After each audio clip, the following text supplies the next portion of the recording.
capítulo 11,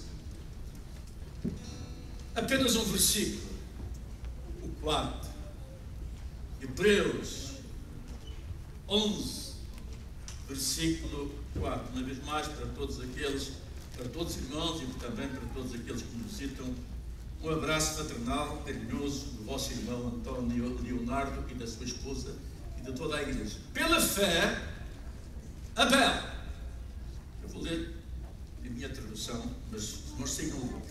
Pela fé ofereceu a Deus, pela fé Abel ofereceu a Deus maior oferta, maior sacrifício do que Caim, pelo que alcançou testemunho de que era justo, dando Deus testemunho da sua oferta, e por ela, depois do morto, ainda fala. Eu vou repetir a minha tradução. Presta atenção, queridos. Esta manhã esperamos ensinar algo novo aqui na casa do Senhor. Já prego há muitos anos, tenho centenas de mensagens em várias partes do país e também até pelo mundo, parte de alguns países do mundo. Mas o Senhor nunca me tinha dirigido a ver algo, e acabei por ver nestes dias que estive fora, e com mais tempo, mais sossego, pude entender algumas coisas. E isso eu queria passar hoje para os irmãos. Espero que todos possam entender a mensagem. O propósito desta mensagem é única e exclusivamente de benefício pessoal para cada um dos meus irmãos e amigos que estão ao alcance da minha voz. Diz a palavra do Senhor, eu vou repetir, pela fé Abel ofereceu a Deus maior oferta, ou seja, sacrifício, do que Caim, pela qual alcançou testemunho, pela qual Abel alcançou testemunho que era justo, dando Deus testemunho da sua oferta, e por ela, depois do morto, ainda fala. Pai, em nome do Senhor Jesus Cristo, damos graças por tudo. Peço a tua direção, a direção do teu Espírito Santo, e só isso é suficiente para que a tua palavra possa fluir e a tua igreja, o teu povo, estes meus queridos irmãos, sejam realmente edificados. Abençoa cada um de nós. Em nome de Jesus, que o teu nome seja louvado. Amém.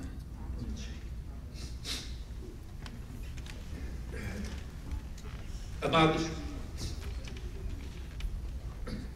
aqui no texto,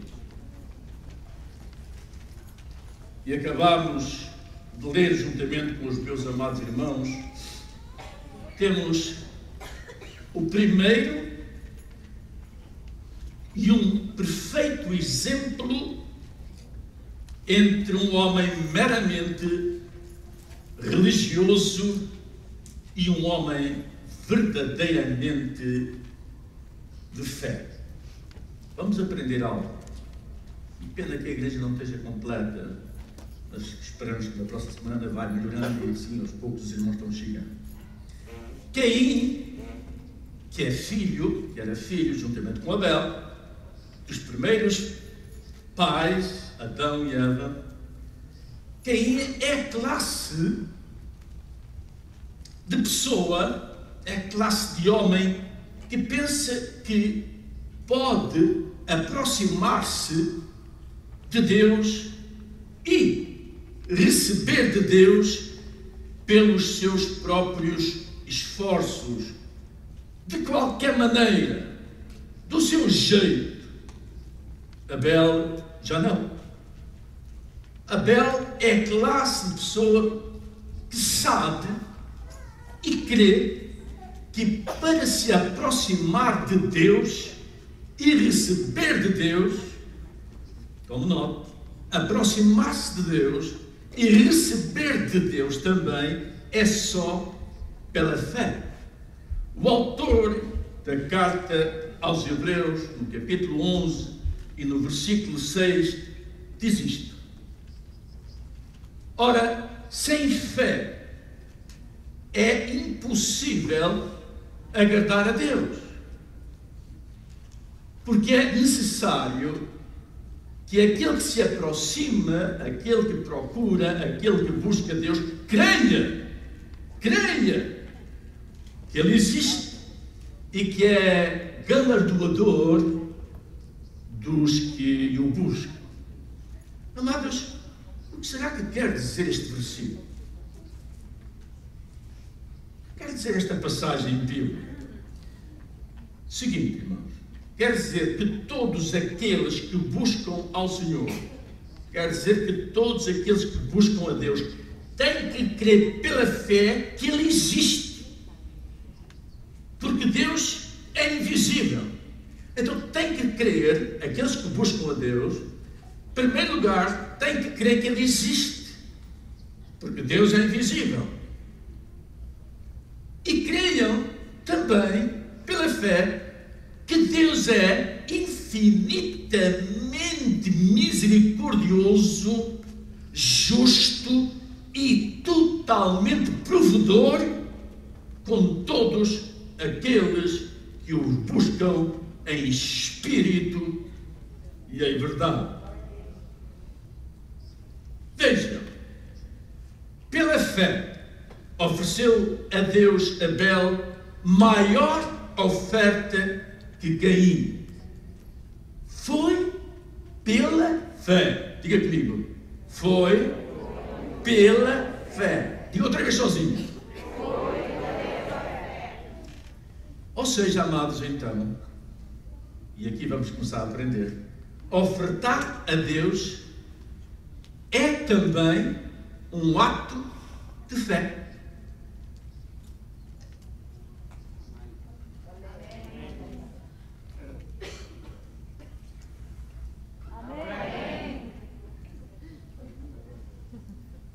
Ofertar a Deus é um ato de fé. Escute, ou não? Há fé, ou tem que haver fé para receber a cura divina, tem que haver fé para receber perdão dos nossos pecados, há fé para derrubar muralhas e destruir gigantes que se levantam na nossa vida, há fé para a salvação da nossa alma. E agora, como estamos a ver pela palavra do Senhor, há fé para ofertar da maneira que agrada a Deus. Fé para ofertar da maneira que agrada a Deus, para podermos ser abençoados por Deus no momento em que ofertamos. Queridos, deixe-me dizer algo. O segredo da vida abundante na vida de todo o crente, em todos os aspectos da vida, é sempre e unicamente movido pela fé. Não tenha dúvidas. Não é pelo seu intelecto, pelo seu conhecimento, não é pela sua muita escola, mas é sempre movido pela fé. É por isso que o apóstolo Paulo, na segunda carta aos Coríntios, no capítulo 5, versículo 7, diz que nós andamos por fé e não por vista. Amém? A igreja, o crente, você, eu, somos chamados a viver por fé, andar na vida por fé, dependendo da fé, para podermos agradar a Deus. Andamos por fé e não por vista.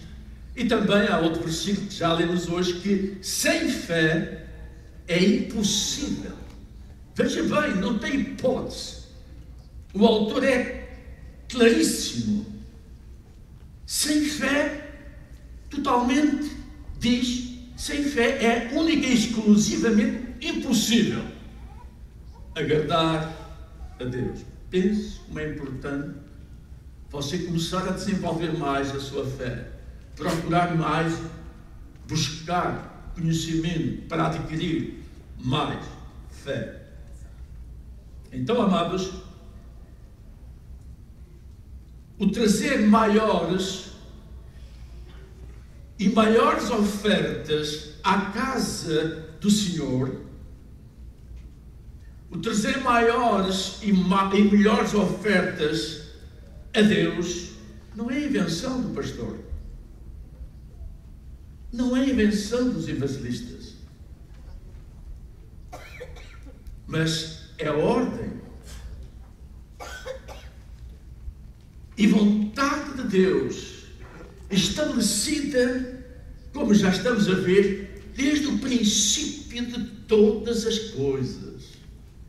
Veja bem, o trazer maiores e melhores ofertas à casa de Deus, oferecer o melhor e o maior a Deus, não é invenção do pastor António,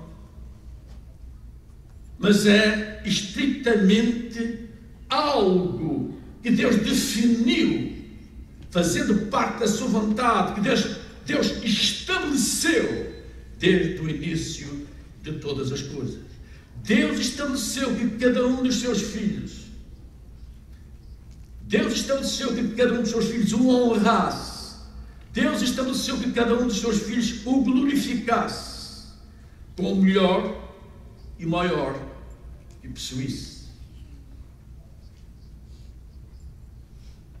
Como está você honrando a Deus com a sua oferta?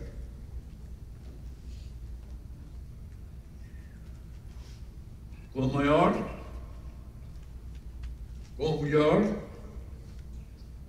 Ou com as migalhas, com as sobras, com os restos que lhe cresce? Conta-se a história de uma nota de $1. Uma história que provavelmente você não conhece, mas que a partir de hoje vai conhecer, porque eu sempre gostei de buscar ilustrações. Conta a história que havia uma nota que vivia já há algum tempo dentro de uma carteira de um certo indivíduo, uma boa carteira, uma carteira de cabedal fino, e vivia ali já, aquela nota de $1 já vivia ali há algum tempo, e com aquele tempo acabou por conhecer uma nota um pouquinho mais velha que ela, uma nota de $5, e fizeram uma boa amizade, um bom relacionamento. Davam-se bem, aquela nota de $1 com a nota de $5, dava-se perfeitamente bem, até que um dia o dono daquelas notas resolveu separá-las para sempre. Um dia precisou de uns móveis, comprou uns móveis, e quando o carregador que transportou os móveis lá para casa terminou, ele foi à carteira para dar a gorjeta ao carregador e tirou os $5 e deu de gorjeta ao carregador dos móveis. E a nossa nota ficou sozinha, sem aquela amizade. Diz a nota de $1, continua lá a contar a história, que nesse mesmo dia, aquele mesmo senhor, dono daquela nota, foi ao barbeiro. Cortou o cabelo. Depois de cortar o cabelo, espero que agora não vai dar aí feedback, depois de cortar o cabelo, pegou na carteira, pegou na nota de $1 e ia para dar ao barbeiro e disse: olha-me, mas isto não é suficiente. O barbeiro fez um corte tão bom, tão bem feito, estou tão lindo como eu, estou tão lindo, eu não vou dar $1 ao homem, não vou. E pega numa nota de $10 e deu ao barbeiro. Nesse mesmo dia, mais tarde um pouco, aquele senhor, as meninas estão a entender, estão a achar graça, aquele senhor foi ao restaurante, mais uns amigos, família, bom restaurante, não sei se foi o Salmar, mas restaurante. Lá comer uma comida boa portuguesa, um polvo alagareiro. I like this. Os irmãos nem sabem o que é. Bom, acabou de comer, foi bem servido, foi novamente à carteira, pegou na nota de $1, novamente ia para dar ao garçom. Ele olhou para o garçom, olhou assim, disse: mas seria uma injustiça.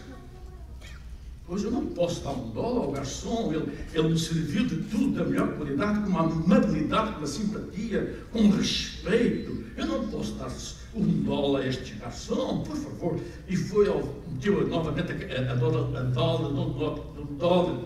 nota de $1 dentro da carteira e tirou 2 de 10 e deu ao garçom. À noite foi à igrejinha. Olha, está todo mundo a rir. À noite foi à igrejinha ao culto. Vem o momento das ofertas e dos dízimos. Aí veio o diácono. Acho que era o Tony. Não, ele já não é diácono. Aí ele olhou assim, pega na carteira, tira a nota de um Tony e lançou-a para dentro da... Não estou a dizer que foi você. Se você faz isso, não deve fazer, mas não foi você. Lançou a nota de $1 dentro da bandeja e assim acabou a história. Pois é, deixámos graça. Mas quantos não estamos fazendo o mesmo? Dando mais honra, dando mais glória, sendo mais agradecidos a um carregador de móveis, dando mais honra, dando mais glória a um barbeiro, dando mais honra e glorificando mais um garçom do que o próprio Senhor.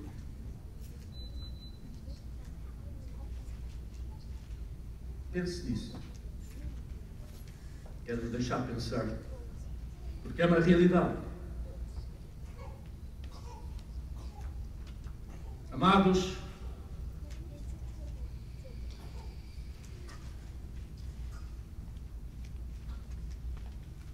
sentimos a necessidade de continuar a voar, queremos continuar a crescer, mas precisamos de uma igreja fiel. Mas pastor, qual foi, afinal, a diferença das ofertas entre os dois irmãos? Qual foi a diferença entre a oferta de Abel e a oferta de Caim? Porque é que Deus aceitou a oferta de Abel e não aceitou a oferta de Caim? Escute, vamos aprender algo grande.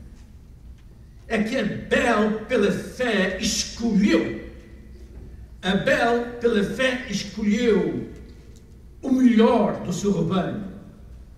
Abel escolheu o melhor que tinha.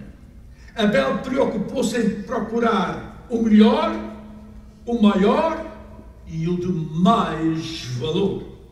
Não o mais pequeno do rebanho, o mais fraco do rebanho, o de menos valor do rebanho, senão dos primogênitos das suas ovelhas, o mais gordo, o mais limpo, o melhor dos melhores, o número 1. Abel entendia que a oferta é mais do que dar algo a Deus. Abel entendia que a oferta era dar-se a si mesmo, é entregar o que se tem, o que se é, e se tem de melhor para Deus. Enquanto que Caim não. Caim foi ao campo e apanhou o primeiro que lhe veio à mão. Talvez nabos, talvez cenouras, talvez couves, talvez feijão, talvez alfaces já velhas. Caim lançou a mão ao primeiro que encontrou. Caim não se preocupou em escolher o melhor. em separar o melhor para Deus. Caim não colocou nenhuma fé, Caim não colocou nenhuma reverência na sua oferta a Deus.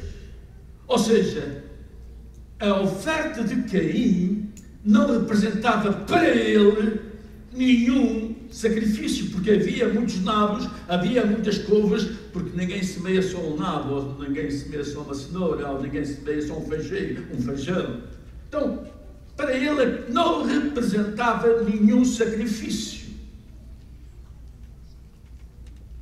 Fez uma oferta para Deus com indiferença. Caim deu das suas muitas sobras. Caim deu a sua oferta do seu jeito. Caim deu a sua oferta da sua maneira. Mas, amados, ouça-me em nome do Senhor Jesus Cristo todos. Para ofertar a Deus não é de qualquer maneira. Para ofertar a Deus não é de qualquer jeito. É do jeito de Deus. É da maneira que Deus estabeleceu. Ou seja, com fé, com reverência, com amor. Por isso o Senhor não se agradou da oferta de Caim. E se agradou da oferta de Abel. Voltando a Abel, Abel não.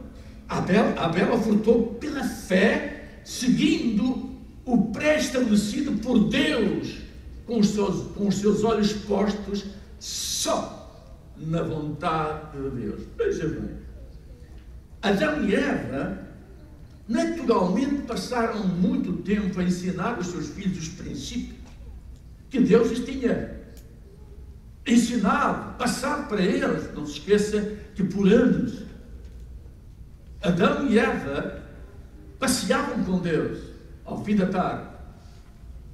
Não sabemos como, talvez como uma voz invisível, Deus se manifestava a Adão e Eva, e ao virar do dia, no jardim, passavam os dois. Naturalmente, Adão e Eva passaram isso para os seus filhos, porque é isso que todos nós, como pais, devemos passar. Os valores reais, os valores de Deus, os valores reais e espirituais que nos levam a ter um melhor relacionamento e fazer a vontade de Deus. Ele passou isso para os filhos. Então, tanto Abel como Caim sabiam como sabia ofertar, porque eles viram o seu pai fazendo por anos o sacrifício a Deus. E viam que o seu pai ofertava sempre o melhor que tinha. Porque é que Caim não seguiu os conselhos do seu pai? Diz a Bíblia Sagrada, porque o seu coração era mau. Está lá, desde o princípio.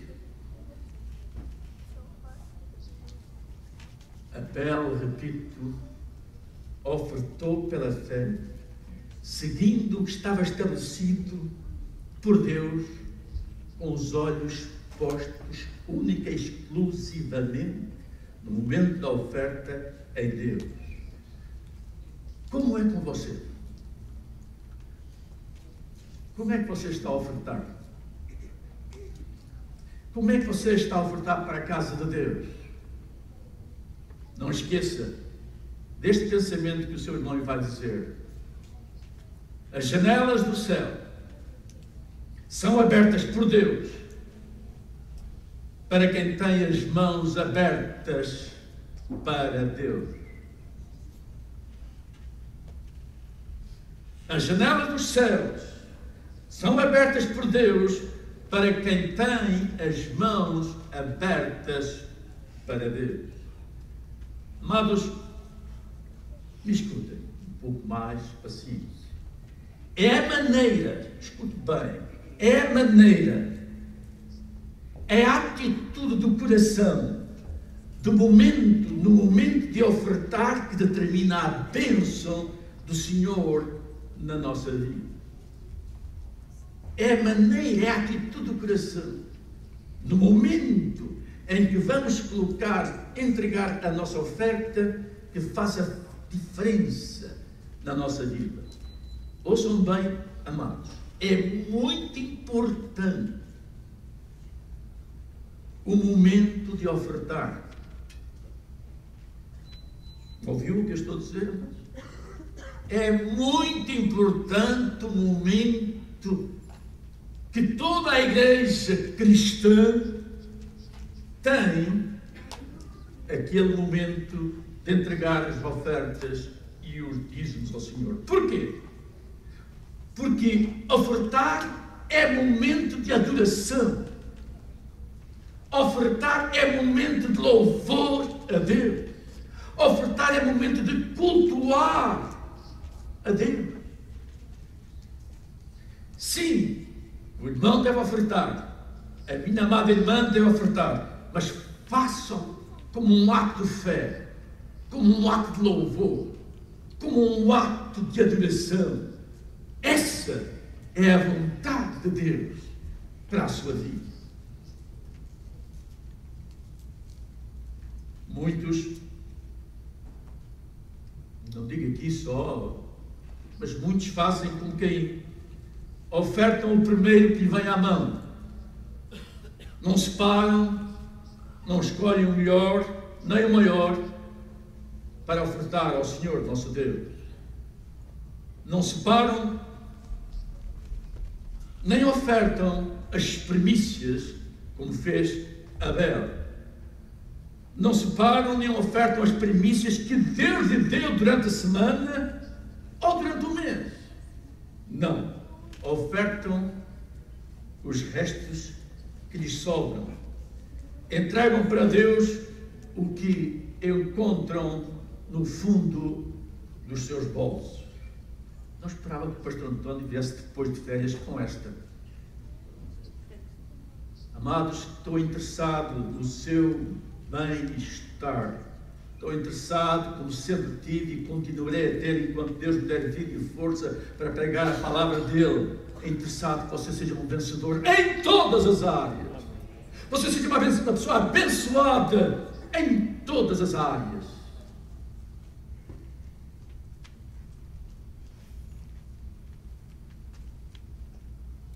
Muitos não ofertam as primícias.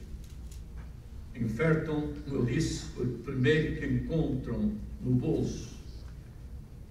Sem reverência, sem fé, sem pensar na glória de Deus. E por isso, também Deus, como fez com Caim, também nos abençoa. Não prosperam as suas finanças, como nunca prosperou Caim. Vou-lhe contar outra história real.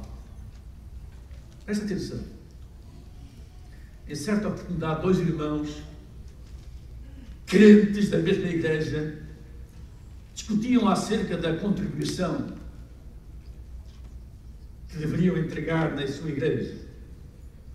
Um deles defendia a ideia que deveríamos entregar as suas ofertas e os seus dízimos, e os nossos dízimos, à casa do Senhor. E naturalmente que ele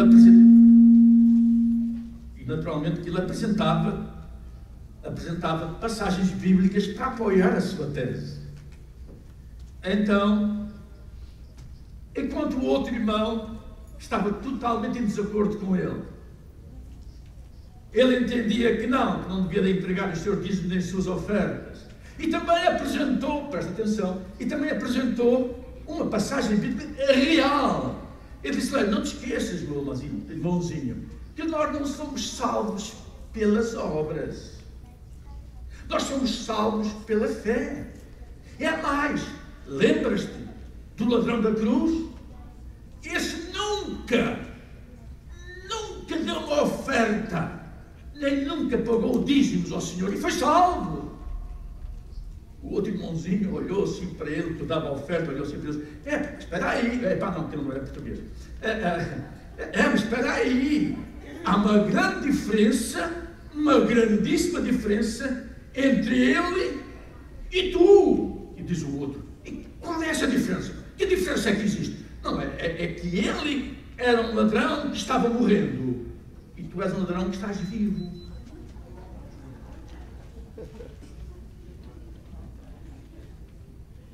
O pastor António veio disposto hoje.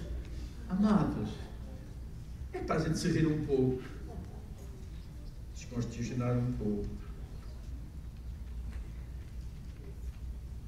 Sim, amados, a oferta é parte especial do culto, louvor e adoração a Deus. E sim, amados, você vai ouvir agora esta. E sim, amados, o Senhor está presente no momento da oferta. Repito, a oferta, os momentos da oferta são muitíssimo importantes. E Deus está presente no momento da oferta. Deus está presente em todos os momentos do culto, eu repito. Mas, daquilo que eu me apercebo, vejo que alguns irmãos não creem dessa maneira. Alguns irmãos, parece que alguns, pelo menos, pensam, creem, que quando chega o momento de ofertar, de entregar os seus dízimos e as suas ofertas, o Senhor se retira. O Senhor desaparece do culto. O Senhor vai embora. Não está mais. Outros ainda parece que creem que Jesus é cego. Outros pensam que Jesus não vê nada. É cego. Que não está a ver o que acontece no momento da coleta, dos dízimos e das ofertas. Em Marcos, capítulo 12, por favor, Marcos, capítulo 12, Marcos, capítulo 12, versículo 41, diz da seguinte maneira, tome nota, é a Bíblia Sagrada. Sentando-se Jesus, veja bem, Jesus foi ao templo, Jesus vai a Jerusalém, vai ao templo, e naturalmente vai pregar a palavra. Vai ensinar os judeus, os fariseus, os saduceus. Está pregando a palavra. Faz um sermão, como sempre, exaustivo, magnífico, cheio de unção. Depois de pregar, sabe onde é que Jesus vai se sentar? A Bíblia vai já, você já vai ver. Foi se sentar exatamente de fronte da caixa das ofertas, do gasofilácio. Aí, pastor Antônio, foi onde Jesus foi sentar. Uau! Jesus foi sentar em frente da caixa das ofertas. Uau, que estranho! Jesus fez isso. Leia comigo. E sentando-se Jesus de frente do cofre das ofertas, a outra tradução, observava, atenção filhos, via, olhava como a multidão lançava as suas ofertas, o seu dinheiro no cofre. Aqui para o pé do povo não me deixam. Thank you. Eu sei que estás a fazer o melhor, filho. Voltando, que eu quero ler isto com muita paciência, com muita calma. Porque é a palavra de Deus, eu gosto disto.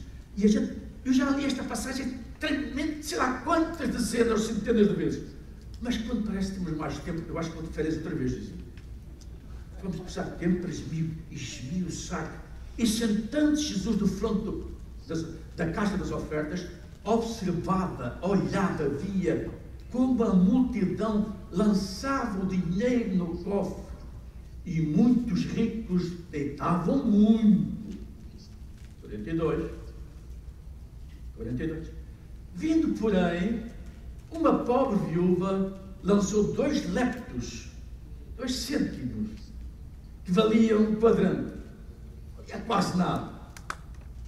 Depois disso, que Jesus viu toda aquela multidão e viu esta senhora, Jesus chamou os seus discípulos e disse-lhes, em verdade, a minha tradução eu gosto muito dela, a minha tradução diz assim, em verdade em verdade vos digo, quando Jesus repetia, quando Jesus dizia, em verdade vos digo, quando Jesus dizia isto, ele queria chamar, despertar a atenção. Ele ia dizer, antes de dizer o resto, ele dizia aquilo para chamar a atenção. Ele disse, em verdade vos digo que esta pobre viúva deu mais do que todos os outros, os que deitavam as ofertas no cofre. 44. Porque todos deram daquilo que lhes sobrava. Mas esta pobre mulher, da sua pobreza, deu tudo quanto tinha, mesmo todo o seu sustento. Parece-nos estranho que Jesus tivesse dito isto. Parece estranho que Jesus estivesse sentado em frente. Parece estranho que Jesus, depois de pregar, não fosse embora para casa, não fosse ao banho, ou fosse dar respirar lá fora, ao quintal, ou ali na... Parece estranho que ele se foi sentar em frente do gasofilácio para observar como ofertava. Mas a verdade, amados, e agora sim me escute, é que o Senhor vê como ofertamos para Ele. Jesus observa, como observou ali, se damos em proporção com aquilo que Ele mesmo nos prosperou durante a semana ou durante o mês.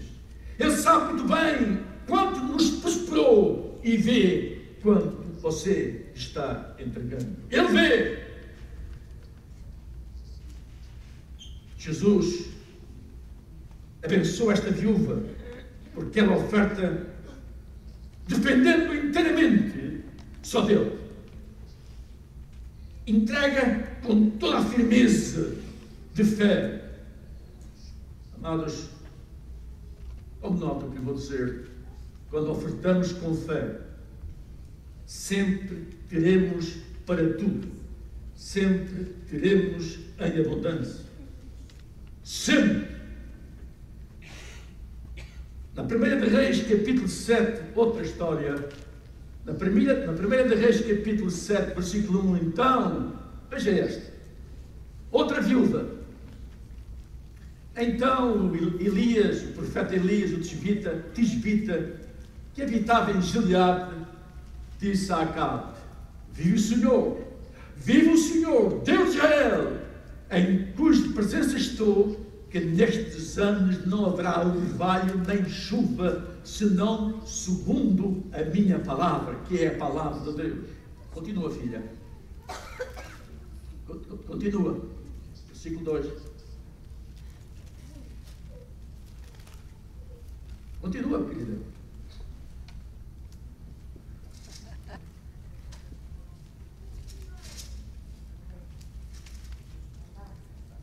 Depois veio a ele a palavra do Senhor dizendo, depois veio a palavra do profeta Elias dizendo, Elias, vai daqui,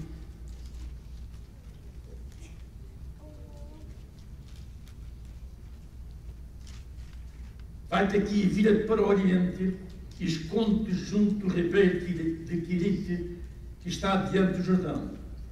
E há de ser que verás do ribeiro, e eu tenho ordenado aos corvos que te sustentem. Não, está errado. É 17, versículo 8. Eu vou ler.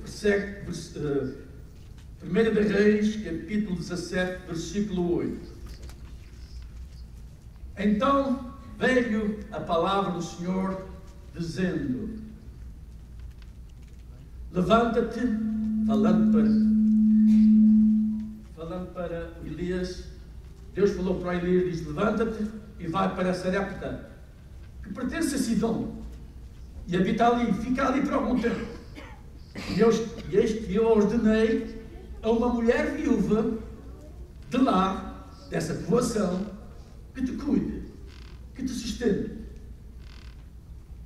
Levantou-se, pois, Elias e foi para Sarepta, como Deus tinha mandado, como Deus tinha ordenado, obedecendo a Deus.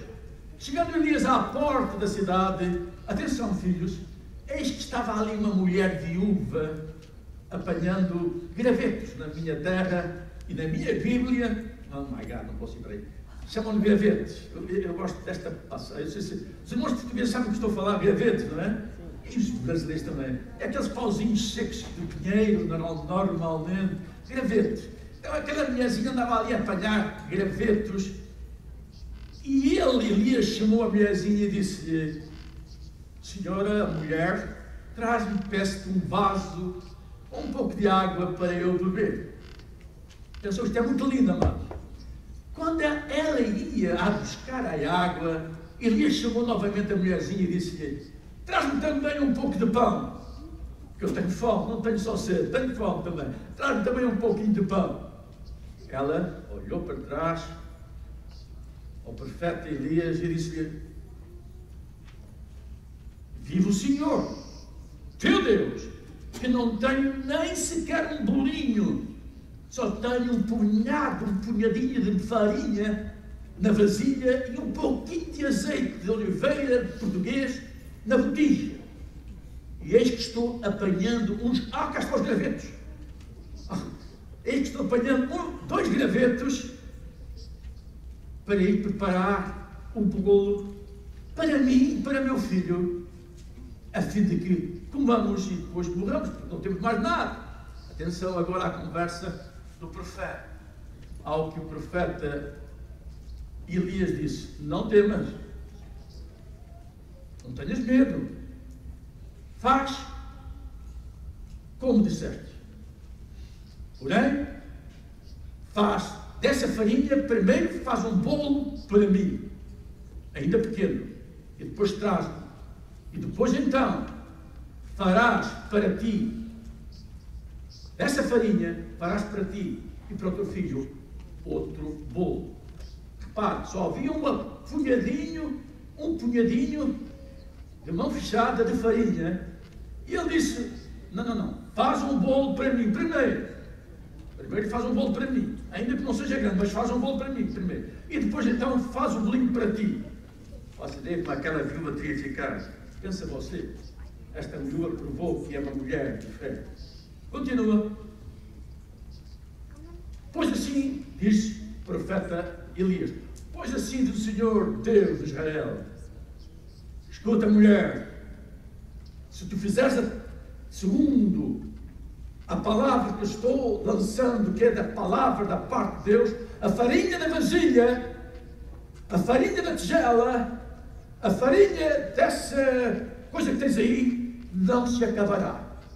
E o azeite da tua garrafa também nunca faltará, até ao dia em que o Senhor dê chuva sobre a terra. É o 15. E foi a mulherzinha, coitadinha, não é mesmo? E foi e fez, não como ela quis, não como ela entendeu, não do jeito dela, mas do jeito que ela tinha ouvido a palavra de Deus na boca do profeta. Ouça-me, estamos profetizando para você nesta manhã. Não quero que você esteja a zangar comigo, estou a ser seu amigo. Quero o melhor para você. Ela foi e fez conforme a palavra do profeta. E agora, e assim comeram ele, ela e a sua casa durante muitos dias. Quantos podem dizer amém? Quantos entendem a palavra de Deus nesta manhã, amados? Quantos entendem a palavra de Deus? É por fé. Paulo diz na segunda aos Coríntios, capítulo 9, 7 e 8, cada um contribui a segundo propôs no seu coração, não com tristeza, nem por constrangimento, porque Deus ama ao que dá com alegria. Versículo 8, e Deus é poderoso Atenção. E Deus é poderoso para fazer abundar em vós toda a graça, a fim de que, tendo sempre em tudo, vê que estão aqui estas coisas que eu vi. A gente lê de repente, mas a gente para e tem tempo. E Deus é poderoso, é justo, é misericordioso, é galardoador para fazer em vós, que contribuís com fé, toda a graça, a fim de que, tendo sempre em tudo, toda a suficiência, abundeis em toda a boa obra. Quantos podem dizer amém? Amados, escute este pensamento que Deus me deu. Pode crer que Deus me deu. Podemos dar sem amar, mas não podemos amar sem dar. Pense no que eu acabou de ouvir. Podemos dar sem amar, mas não podemos amar sem dar. Ama você a Deus? Ama você a casa de Deus? Ama você a igreja do Senhor? Então dê pela fé. Dê do seu melhor. Não as sobras. Não os trocados. Não os miúdos. Não os restos.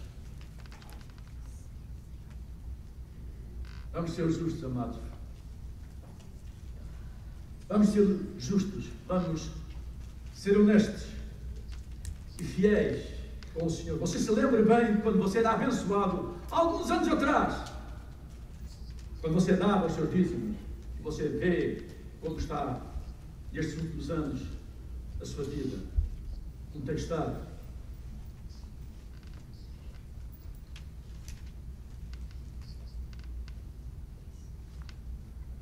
Vamos ser justos. Vamos fazer um câmbio de mente, de atitude. Vamos ser justos e fiéis pela fé. Dele temos este mandamento. Dele temos este mandamento. Com promessa. Provérbios 3, 9 e 10. Provérbios 3, 9 e 10. Honra ao Senhor com os teus bens.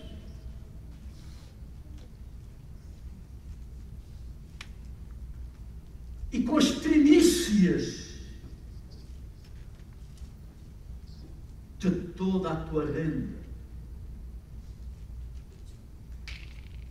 Assim, se tu fizeres, como diz Deus, ofertando com fé, dando as tuas primícias, escolhendo o melhor, assim se encherão de fartura os teus celeiros. Assim se fartará, se encherá de fartura a tua casa e transbordarão de mosto.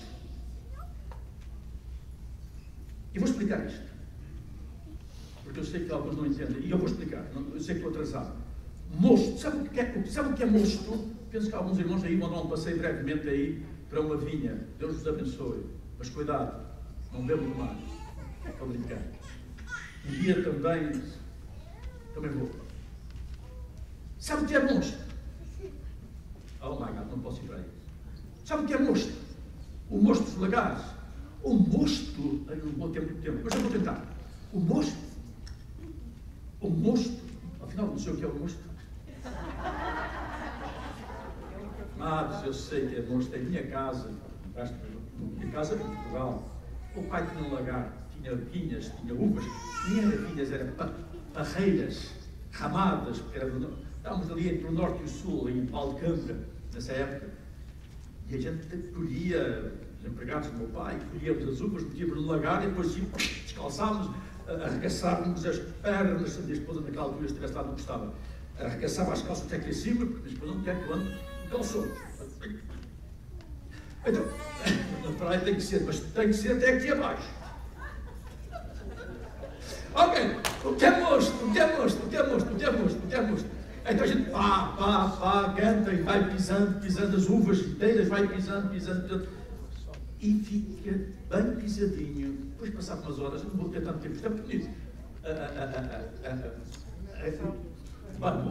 O bagaço vai só para cima. É espantoso. Fica tudo em cima. As uvas, os ramos, já, não é ramos. Como é que chama aquela parte? Nada. É o ramo dos cachos, gente. O engaixo. Exatamente. Sobe todo para cima. E embaixo fica o quê? O líquido. Chamado mosto. É o mosto. Fica embaixo, limpo. Sabe o que na Bíblia significa o mosto, o vinho? Alegria. Alegria. Vinho não é o que vocês, alguns irmãos pensam, o vinho é do diabo. Se o vinho é do diabo, Jesus cometeu um tremendo problema, porque ele bebeu o vinho.